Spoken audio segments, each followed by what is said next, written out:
국내 언론에서 전하지 않는 뉴스, 지금 이 순간 폭스뉴스를 통해 확인하실 수 있습니다. President Trump's squeeze on Iran starting to pay off. The blockade of the Strait of Hormuz hitting day 2 and 47, telling the Post the second round of talks with Iran could be happening over the next 2 days. J.D. Vance telling Bret Baier, our very own, how Iranian negotiators didn't have the authority to agree to Trump's terms and needed to go back to Tehran to get approval. Watch. Really, the ball is very much in their court. The only thing the Iranians have been able to do, they haven't, of course, beaten us militarily. They've had their military been decimated. They haven't been able to prosecute the case when it comes to weapons of war. What they have done is engage in this act of economic terrorism against the entire world. The President of the United States showed two can play at that game. And how's this for a petty twist? Democrats and the liberal media sound like they'd rather see Iran come out ahead just so Trump doesn't score a win.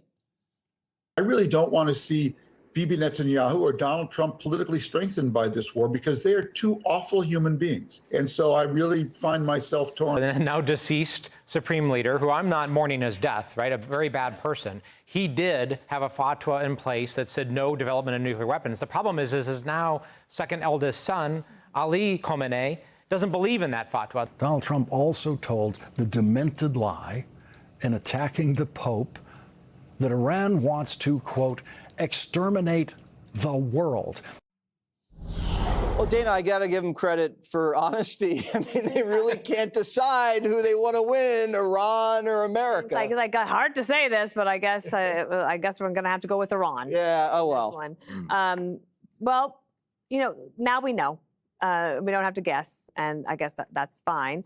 I thought that when the vice president revealed that the Iranians couldn't make a deal because they have to go back to Tehran, that's pretty interesting because it means that they probably don't have a way to communicate in a way that doesn't reveal the location because the Ayatollah, you know that guy you keep talking about, maybe he was like, I'll just sit here and we have to do everything by pen and paper at this point. I feel like, you know, in reality shows, which I don't watch a ton of, but in reality shows where they just keep you hanging on, like, and if you stay around to after the next commercial break, then you might find out who did it. That's what I feel like. In the next 2 days, there might be talks. I don't know. We just started the blockade. We'll see what happens. There's a lot of maneuvering going on. China is involved, et cetera. There's, again, as Greg Gutfeld would say, Dana, you're so intelligent because you're saying you don't know what's going to happen. I know it's going to happen. Trump's going to get angry when it takes 3 days for the gay Ayatollah to say, this is no good or this is good. That's going to be so frustrating. I think gayness is the least of his worries right now. I think breathing might be higher up on his list, and I'm not quite sure he's doing that. Yeah. I think what we're witnessing is weekend at Khamenei's, and it's not going well for either side. You know, it would be like if Kamala Harris were negotiating, because right now we have two sets of people we're negotiating with. The people in the room who don't have any power and the people who are terrified in Tehran who hate the United States so much, they would rather pull Iran down with the rest of the world. And if Kamala Harris were negotiating, we'd have like sober Kamala Harris where she would be able to explain everything. And then the rosé all day one who would be laughing and talking about falling out of a coconut tree. I do think that J.D. Vance has comported himself well. I hope that the talks go well. I don't have any faith in Iran. I think that they are stubborn. I think that they are murderous. They are incredibly desperate, yet somehow they're not out of missiles. And that makes them more of a force than I think anyone had anticipated. I think the president and the Secretary of War thought that this would go as smoothly as the first Iranian incursion and the Venezuela bout did. And we're not seeing that. And to Dana's point, we don't know the terminus. I hope the next round of talks give us more confidence and bring us to a close. I mean, you do see the light at the end of the tunnel. They have not attacked any of these destroyers in the Strait. Yep. Talks do seem to be moving in the right direction, and China does feel pressure. So you can kind of see this thing, how it winds down. This does dovetail with the Dana theory that this is a sweeps week gambit aimed at the spring ratings book. I think it's good. I think it's very TV of us, and I agree. And since we're talking about TV, can we just acknowledge really quickly, Lawrence O'Donnell talks at all times like he's trying to hold in a fart.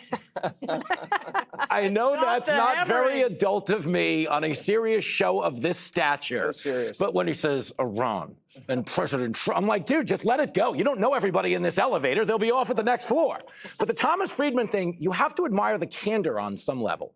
Okay, because he's flat out saying we're in a nuclear standoff for all intents and purposes. We don't want them to have a nuke. He concedes that's a problem, but says my own political preferences are more important than the existential threat we're dealing with. That's a level of self-absorption that I got to be honest with you.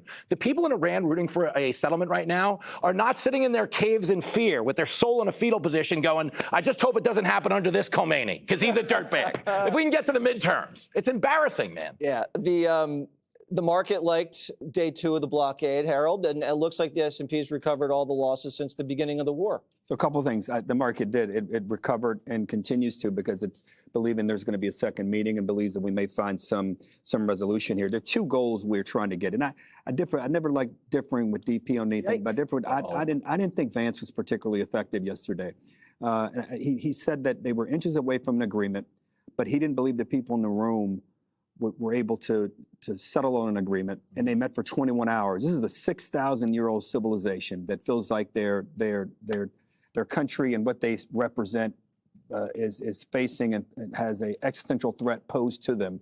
They were not going to solve this in 21 hours. I thought there was progress made there, but I wouldn't have criticized the people there in the room like he did, but maybe that's part of the strategy they have.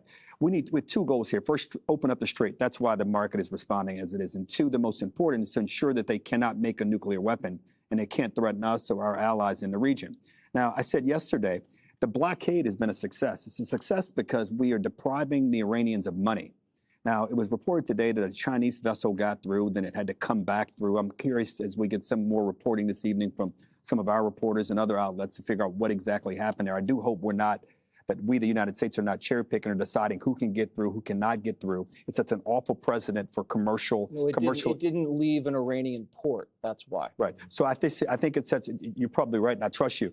But my point is, this is a bad precedent to set in a commercially important piece of geography. And I hope if the White House and the Department of War are of this position, they need to share with the world and us what the real goal is here. But the blockade, in my estimation, the reason it's so important is that it's depriving them of money. And I'm hopeful that this will force them back to the table. Up to $434 million a day. Exactly. $500 million a day they're losing. So finally, the losing the money is great. I don't think all Democrats are rooting for the Iranians. I'm a Democrat. I have a lot of friends who are Democrats. We want the United States to win. I think that what Tom Friedman, I didn't quite understand it fully, but I think he dislikes Trump so much. He doesn't want this to be a victory for Trump. But I want America to win, and that means the president, who's our commander-in-chief, will win as well. Finally, we are probably going to end up, Jesse, and everybody around the table with an agreement between us and the Iranians that's going to look a lot closer to what Obama negotiated several years ago than not.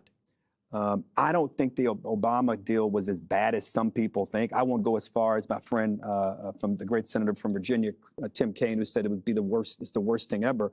But I do think if we'll look back and wonder why we withdrew ourselves from that agreement, if indeed we have to agree to something very similar a few years later. We'll see. I'm not so sure you're right. You're probably wrong. I hope I'm not. See. I hope I'm not. But if I am right, I hope you say I'm right. Okay. Look, if you're right, they're getting a lot. If you're right, they're getting a lot of cash in the mail, so that's good news for them. Right, but it means that, and perhaps a few other things. We want 20 years. They want less than 10. Is how long they will not enrich uranium. Well, neither of those things is never, which is what the obligation was.